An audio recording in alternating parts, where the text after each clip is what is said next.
வருகின்ற 17ஆம் தேதி தமிழக வரவு செலவு திட்டம் தாக்கல் செய்யப்பட உள்ள நிலையில் மாநிலத்தின் தற்போதைய பொருளாதார நிலை, வளர்ச்சி பாதை மற்றும் எதிர்கால நிதி சவால்கள் குறித்து பரவலான எதிர்பார்ப்புகள் உருவாகியுள்ளது. உயர்ந்த வளர்ச்சி வீதத்துடன் முன்னேறும் தமிழகத்திற்கு நிதி ஒழுங்கு, முதலீட்டு விரிவாக்கம், மாவட்ட சமநிலை மற்றும் இளைஞர் பெண்கள் மேம்பாடு போன்ற துறைகளில் தெளிவான கொள்கை தீர்வுகள் இந்த பட்ஜெட்டில் பிரதிபலிக்க வேண்டும் என்று விளக்குகின்றார் மதுரை அமெரிக்கன் கல்லூரி முன்னாள் பொருளாதாரத்துறை பேராசிரியர் முத்துராஜ்.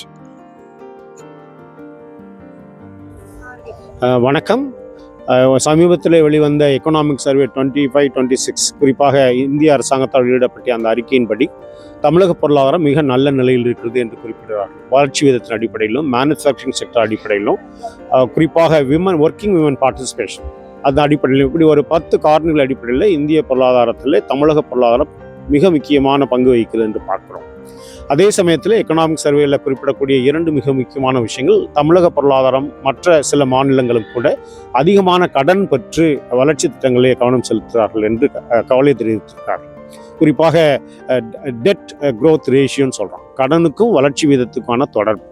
அது அப்படின்னா நம்ம அளவுக்கு மீறிய கடன் வாங்குகிறோமா என்றால் ஆமாம். இப்போ தமிழக பொருளாதாரத்தில் மிக முக்கியமான பாசிட்டிவ் விஷயங்கள் என்ன, அதில் என்ன நம்ம காஷன் என்னன்னு பார்க்கலாம். பாசிட்டிவாக நம்ம பார்க்க வேண்டியது வளர்ச்சி வீதம். உங்களுக்கு தெரியும், இந்திய மாநிலங்களே அதிகமான வளர்ச்சி வீதம் கொண்டிருக்கக்கூடிய மாநிலங்களே தமிழகம் ஒன்று. குறிப்பாக இந்திய பொருளாதாரத்தில் 2வது மிக முக்கியமான இடத்தை வகிக்கிறது தமிழக பொருளாதாரம். வளர்ச்சி வீத அடிப்படையில், மேனுஃபேக்சரிங் செக்டாரில், உற்பத்தி துறையில் அடிப்படையில், எம்எஸ்எம்இ செக்டாரில் அடிப்படையில், ஸ்டார்ட் அப் என்கரேஜ்மெண்ட்லாம் பார்க்குறோம். இன்னொரு பக்கம் ஒர்க்கிங் கிளாஸ், நிறைய உங்களுக்கு தெரியும் அதிகமான பேர் உழைக்கும் வர்க்கத்தில் அதிகமாக கான்ட்ரிபியூட் பண்ணுறாங்கன்னு பார்க்குறோம். அது திருப்பூர் ஆகலாம், கோயம்புத்தூர் ஆகலாம், சென்னை ஆகலாம், மெட்ரோ சிட்டிஸ் ஆகலாம். இந்த அடிப்படையில் பார்க்குறோம். 2வது உலகளாவிய போக்கு. உங்களுக்கு தெரியும், பல ஐரோப்பிய நாடுகளோடு ஒப்பிடுகின்ற பொழுது தமிழக பொருளாதாரம் மிக முக்கிய பங்கு வகிக்கிறது என்பதையும் பார்க்குறோம். அந்நிய முதலீட்டாளர்கள் தமிழ்நாட்டிலே அதிகமாக வந்து கொண்டிருக்கிறார்கள், முதலீடு செய்கிறார்கள் என்று பார்க்குறோம். அதே சமயத்தில் என்ன காஷன் பண்ணுறோம், என்ன மாதிரியான ஒரு பயம் இருக்குது என்றால், ஒரு 3 மிக முக்கியமான விஷயத்தை சொல்லணும். ஒன்று கடன். தமிழக அரசு வாங்கி கொண்டிருக்கக்கூடிய வாங்கிய கடன் அளவை பார்க்கின்ற பொழுது அந்த கடனுக்கும் வளர்ச்சி வீதத்துக்கும் இருக்கக்கூடிய தொடர்பு உலக அளவிலே சொல்லக்கூடிய, இந்திய அளவில் சொல்லக்கூடிய அளவை தாண்டி இருக்கிறது. அது கவலை தரக்கூடிய விஷயம். அது சரி செய்ய முடியுமா என்றால் கட்டாயம் சரி செய்ய முடியும். எப்படி என்றால் அது நிதி ஒழுங்குன்னு சொல்கிறோம், அதாவது ஃபினான்ஷியல் ப்ரூடன்ஸ் சொல்கிறோம். அதாவது வரியை மட்டும் சார்ந்திருக்காமல் அந்நிய முதலீட்டு அடிப்படையிலும் மற்ற அடிப்படையிலும் இந்த நிதியை சரி செய்வதற்கான முயற்சி செய்ய வேண்டும். 2வது கவலை, நீங்கள் தமிழகம் வளர்ந்திருக்கிறது என்று சொல்கிறோம், உண்மை. இந்த தமிழகத்திலே மாவட்டங்கள் இடையிலே பார்க்கின்ற பொழுது ஒரு வேறுபாடு இருக்கிறது. குறிப்பாக பின்தங்கிய மாவட்டங்கள் நிறையாவும், சில மாநிலங்கள் அதிகமான வளர்ச்சி பெற்றிருக்கிறது. ஸோ மாவட்டங்களுக்கு இடையேயான வளர்ச்சியையும் அதை சரி செய்ய வேண்டும். நம்ம இன்இக்வாலிட்டி அமங் டிஸ்ட்ரிக்ட்ஸ்ன்னு சொல்கிறோம், அதை கட்டாயம் தமிழக அரசு செய்ய வேண்டும். அப்போ தான் நம்ம குறிப்பாக யுனைடெட் நேஷன் சொல்லக்கூடிய SDGன்னு சொல்கிறோம், நீடித்த நிலைத்த வளர்ச்சிக்கான இலக்குகள் சொல்கின்ற பொழுது தமிழகம் மிக மிக முக்கியமான இடத்துல வைக்கிறது இந்தியாவில். அதே சமயத்தில் சில மாநிலங்களில் ஒப்பிடுகின்ற பொழுது தமிழகம் மிக முக்கியத்துவம் பெற்றாலும் கூட தமிழகத்தில் இருக்கக்கூடிய பல மாவட்டங்கள் பின்னோக்கி இருக்கிறது. அதை சரி செய்யப்பட வேண்டும். 3வது ஸ்கில் கேப்னு சொல்கிறோம், ஸ்கில்ஸ் கேப்னு சொல்கிறோம். அப்படின்னா என்னென்னா, கல்வியில், திறமையில், ஸ்டார்ட் அப்பில், MSMEலாம் மிக அதிகமான முக்கியத்துவம் பெற்றாலும் கூட இன்றைக்கும் வேறுபாடு இருக்கிறது. என்ன வேறுபாடு இருக்கிறது? படித்தவர்களுக்கும் வேலைக்கு செல்வர்களுக்கும் வேறுபாடு இருக்கிறது. எல்லோருக்கும் வேலை கிடைத்து விடுவதா இல்லை. அப்போ வேலை வாய்ப்பு திறன்களையும் ப்ரொஃபஷனல் ஸ்கில்ஸ் இதையும் ஊக்குவிப்பதற்கு பல முயற்சிகள் எடுத்துக்கொண்டு வருகிறார்கள். இருந்தாலும் கூட அது பெரிய சிக்கலாக இருக்கிறது. உங்களுக்கு தெரியும், நீங்கள் நான் முதல்வன் திட்டமாக இருக்கலாம், அல்லது IAS ஸ்டடி சென்டராக இருக்கலாம், அல்லது பெண்கள் திறன் மேம்பாடாக இருக்கலாம். இப்படி பல விஷயங்கள் அறிவித்து கொண்டிருக்கிறார்கள். அறிவிப்பு செய்யப்பட்டது பலது சக்ஸஸ் ஆகும் பேருக்கு. அதே சமயத்தில் இந்த பிரச்சனை மிக அதிகமான அளவில் இருக்கிறது. உங்களுக்கு தெரியும், இன்னும் கிராமப்புறங்களுக்கு நிறைய செல்ல வேண்டி இருக்கிறது. உங்களுக்கு தமிழக பொருளாதாரம் மிக முக்கியமான பொருளாதாரம் என்று பேசுகின்ற பொழுது சென்னை மட்டுமே, மதுரை மட்டுமே, கோயம்புத்தூர் மட்டுமே அல்ல, எல்லா மாநிலங்களும், எல்லா பஞ்சாயத்துகளும், எல்லா கிராமமும் உள்ளடக்கிய வளர்ச்சியாக இருக்க வேண்டும். அதனால தான் நீடித்த நிலைத்த வளர்ச்சிக்கான இலக்குகளில் முக்கியமாக பார்க்குறாங்க. நம்ம உதாரணத்துக்கு மற்ற மாநிலங்களுடைய தமிழக மாநிலத்தில் நீங்கள் வேலையின்மை குறைப்பதற்கும் வறுமையை குறைப்பதற்கும் பெண்கள் மேம்பாட்டுக்கான அதிக நிதி ஒதுக்கீடு செய்கிறார்கள். அதிகமான திட்டங்கள் ஒதுக்கப்பட்டிருக்கிறது. ஆனால் பெரும்பாலான திட்டங்கள் நிதி பற்றாக்குறையாக இருக்கிறது. எப்படி நிதி அரசாங்கத்துக்கு கிடைக்குது? ஒன்று வருவாய் மூலமாக, சொந்த வருவாய் மூலமாக கிடைக்கும். இன்னொன்று மத்திய அரசினுடைய அதனுடைய பங்கு கொடுக்கும். மூணாவது முதலீட்டாளர்கள் மூலமாக பெறலாம். ஆனால் இன்னைக்கு மிக முக்கியமான சிக்கல் என்ன அப்படின்னா, சொந்த வருவாய் அதிகமாக கிடைப்பதில்லை. எதிர்பார்க்குற அளவுக்கு வரி வருவாய் கிடைப்பதில்லை. இரண்டாவது, உங்களுக்கு தெரியும், நிதிக்குள்ளின் அடிப்படையில் பார்க்கின்ற பொழுது வளர்ச்சியடைந்த மாநிலங்கள் எல்லாருக்குமே நிதியினுடைய பங்கு குறைவு. மத்திய அரசிலிருந்து கிடைக்கக்கூடிய நிதி பங்கு குறைவாக இருக்குது. உங்களுக்கு தெரியும், 16th ஃபைனான்ஸ் கமிஷன் ரெக்கமெண்டேஷன் பிரகாரம் பார்த்தா கூட ஒரு 0.47% இன்க்ரீஸ் ஆயிருக்கு.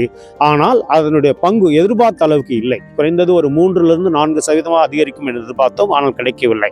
காரணம், நிதி கமிஷனுடைய பரிந்துரையின்படி அவர்கள் எடுத்துக்கொண்ட காரணிகள் அடிப்படையில் பார்க்கின்ற பொழுது எந்தெந்த மாநிலங்களும் வளர்ச்சியடைந்த மாநிலங்களோ, அது மக்கள் தொகை அடிப்படையாக இருக்கலாம், திறமை அடிப்படையாக இருக்கலாம், வளர்ச்சி வித்து அடிப்படையாக இருக்கலாம், அவர்களுக்கெல்லாம் சிரமமாக இருக்கிறது. நீங்கள் அதில் தமிழ்நாடு மிக முக்கியமான மாநிலம் என்று சொல்கிறோம், வளர்ச்சியடைந்த மாநிலம் சொல்கிறோம். அதுவே மத்திய அரசு நிதி பெறுவதற்கு ஒரு தடகையாக இருக்கிறது. அப்படி என்றால் தமிழக அரசு என்ன செய்ய வேண்டும் என்றால், வரி வருவாயை அதிகமாக பெருக்க வேண்டும். இன்னும் சொல்லப்போனால் அந்நிய நாட்டு முதலீட்டை, மற்ற முதலீட்டு முயற்சிகளை அதிகமாக இருக்க வேண்டும். அதற்கான முயற்சிகள் எடுக்கப்பட வேண்டும். அப்படி இல்லை என்றால் வருங்காலத்தில் அடுத்த 5 ஆண்டுகள், அடுத்த 10 ஆண்டுகளில் தமிழக பொருளாதாரம் ஒரு ஒரு ஒரு கேள்விக்குறியாக வரும், ஒரு ஆச்சரியக்குறியாக மாறக்கூடிய சூழல்.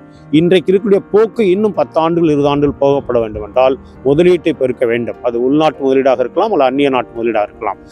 சொந்த வரி வருவாயும் பெருக்க வேண்டும். ஏன்னா நம்ம ஏற்கனவே சொல்லிட்டோம், 16வது நிதிக்குழுவின் அடிப்படையில் பார்க்கின்ற பொழுது மத்திய அரசிலிருந்து வரக்கூடிய வரி வருவாய் குறைகிறது. அடுத்து வருகின்ற நிதிக்குழு, ஒரு 17வது நிதிக்குழு வருகிறது என்றால் அதனுடைய இலக்குகளை, அதனுடைய திட்டங்களை மாற்றி அமைப்பதற்கு அரசாங்கம் இந்திய அரசிடம் கவனிக்கப்பட சொல்ல வேண்டும். எப்படி என்றால், ஒரு மாநிலம் வளர்ச்சி அடைவதனாலே அவர்கள் வரி வருவாயை, மற்ற பங்குகளை பெற முடியாமல் போகிறது. அந்த முறை மாற்றப்பட வேண்டும் என்பதை வலியுறுத்த செய்ய வேண்டும். அப்பொழுதுதான் தமிழக பொருளாதாரம் இன்னும் 10 ஆண்டுகள் 20 ஆண்டுகளுக்கு நீடித்த நிலர்ச்சிக்கு செல்லும். நம்ம சொல்கிறோம், நம்ம 1 ட்ரில்லியன் எக்கானமின்னு பேசுகிறோம் தமிழ்நாட்டில். அந்த இலக்கை நிறைவேற்றப்பட வேண்டும் என்றால் கடன் அளவை குறைக்க வேண்டும், திறன் மேம்பாட்டு முயற்சிகளை அதிகரிக்க வேண்டும், வரி வருவாய் இவைகளை பெருக்க வேண்டும், அந்நிய முதலீட்டை பெருக்க வேண்டும். இவைகளெல்லாம் வருகின்ற வரவு செலவு திட்டத்தில் கவனத்தில் கொள்ளப்படுகின்ற பொழுதுதான் தமிழக பொருளாதாரம் உண்மையிலேயே ஒரு வளர்ச்சியடைந்த மாநிலமாக கருதப்படும். இல்லை என்றால் ஒரு மாயை போல் ஆகிவிடும். தமிழக அரசு வரவு செலவு திட்டம் 2026 எதிர்பார்க்கக்கூடிய சில விஷயங்களை கட்டாயம் பதிவு செய்ய வேண்டும். ஒன்று, நான் ஏற்கனவே சொன்னேன், தமிழக பொருளாதாரம் வளர்ச்சியடைந்து வருகிறது. அந்த வளர்ச்சியை தக்க வைத்துக் கொள்வதற்காக நிறைய பொருளாதார வளர்ச்சி சார்ந்த, மேனுஃபேக்சரிங் செக்டார் சார்ந்த, ஸ்கில்டு ஒர்க்கர் சார்ந்த திட்டங்கள் அறிவிக்கப்பட வேண்டும். இரண்டாவது, மாவட்டங்களுக்கு இடையேயான இந்த வேறுபாட்டை களையும் வாயிலாக புது திட்டங்கள் பின்தங்கிய மாவட்டங்களில் உருவாக்கப்பட வேண்டும். அப்பொழுதுதான் தமிழகம் முழுமையாக வளர்ச்சி பெற முடியும். மிக முக்கியமாக இன்னைக்கு இளைஞர்கள் சக்தி அதிகம். தமிழ்நாட்டில் இளைஞர்கள் சக்தி அதிகம். எப்படி என்றால், அது இப்போ கல்வி அறிவாகட்டும், இல்லை ஸ்போர்ட்ஸ் ஆகட்டும், இல்லை சயின்ஸ் ஆகட்டும், மற்ற வேலைவாய்ப்பு திறன்களாகட்டும். நீங்கள் நேஷனல் லெவலில் IAS எக்ஸாமோ மற்ற எக்ஸாம் பார்க்கும்போது தமிழக மாணவர்கள் நல்ல அதிக அளவில் பயிற்சி பெற்று ஒரு சக்ஸஸ் ஸ்டோரி கொடுக்குறாங்க. பட் அதை நிலைத்து செய்வதற்கு அதிகமான முதலீடு செய்ய வேண்டும். இன்வெஸ்ட்மெண்ட் ஆன் ஹியூமன் கேபிட்டல்னு சொல்கிறோம், அது ரொம்ப முக்கியம். இன்னைக்கு இந்தியாவிலேயே தமிழகத்தில் தான் அதிகமான பெண்கள் வேலைக்கு செல்கிறார்கள் என்பதை பார்க்குறோம். அந்த பெண்கள் வேலைக்கு செல்கின்ற பெண்களுக்கான பாதுகாப்பும், அவர்களுக்கான வளர்ச்சி திட்டங்களும், அவர்களுக்கான முதலீடு திட்டங்களும், அவர்கள் சார்ந்த குடும்ப பொருளாதார முன்னேற்றத்திற்கும் வழிவகை செய்ய வேண்டும். அரசியல் பொருளாதாரம் சார்ந்த முடிவுகள் அன்றி பொருளாதார மேம்பாட்டுக்கான முடிவுகள் அறிவிக்கப்பட வேண்டும். அப்படின்னா என்னன்னா, ஒரு 5 ஆண்டுகள் 10 ஆண்டுகளில் பெண்கள் பொருளாதாரத்திற்கான, இளைஞர்கள் பொருளாதாரத்திற்கான, குழந்தைகள் பொருளாதாரத்திற்கான மேம்பாட்டு திட்டங்களை அறிவிக்கின்ற பொழுது கட்டாயம் அது தமிழக பொருளாதாரத்தை இன்னும் அதிகமான அளவில் உயர்த்தி பிடிக்கும். எப்படி என்றால், உங்களுக்கு ஏற்கனவே நான் சொன்னால், இந்திய பொருளாதாரத்தில் தமிழக பொருளாதாரம் மிக முக்கிய இடம் பெற்றாலும் கூட நாம் எப்பொழுதுமே ஒரு அந்நிய நாட்டை, ஒரு வளர்ச்சியடைந்த நாட்டை ஒப்பிட்டு நாம் சில முடிவுகள் எடுக்க வேண்டும். அது முதலீட்டு முடிவாக இருக்கலாம், வறுமை ஒழிப்பு முடிவாக இருக்கலாம், அல்லது வேலையின்மை போக்கு முடிவாக இருக்கலாம், இளைஞர்கள் மேம்பாட்டு முடிவாக இருக்கலாம். இந்த அடிப்படையில் பார்க்கும்போது 3 விஷயத்தை தமிழக அரசு வரவு செலவு திட்டத்தில், இந்த ஆண்டு வரவு திட்டத்தில் கடைபிடிக்கணும். ஒன்று, இந்த 2047, அதாவது விக்சித் பாரத் மாதிரி விக்சித் தமிழ்நாடு என்ற அடிப்படையில் மிக முக்கியமான குறிப்புகளை எடுத்து அதன் அடிப்படையில் பயனளிக்க வேண்டும். என்ன அடிப்படையில்? ஒன்று முதலீட்டு அடிப்படையில், இரண்டாவது வந்து ஸ்கில் செக்டார்னு சொல்கிறோம், திறன் மேம்பாட்டு அடிப்படையில், மூன்று உலகளாவிய அளவில் எப்படி தமிழக இளைஞர்களை, தமிழக முதலீட்டை, தமிழக பொருள்களை கொண்டு செல்வது என்பது. அதுக்கடுத்து பார்க்குறோம் நம்ம வந்து இன்னைக்கு 2030 இந்த எஸ்டிஜின்னு சொல்கிறோம், நீடித்த நிலைத்த வளர்ச்சிக்கான இலக்குகளை யுனைடெட் நேஷன் சொல்கிறாங்க. அது இன்னைக்கு தமிழகத்தில் முதன்மை பெற்றிருந்தாலும் கூட, இந்திய அளவில் தமிழகம் முதன்மை பெற்றிருந்தாலும் கூட 2030க்குள்ள எல்லா மக்களும், எல்லா கிராமமும், எல்லா நகரமும், எல்லா மாவட்டங்களும் அதில் கடைபிடிக்க வேண்டும். அது உச்சத்தில் போக வேண்டும். அதற்கான திட்டங்கள் இந்த வரவு செலவு திட்டம் அறிவிக்கப்பட வேண்டும்.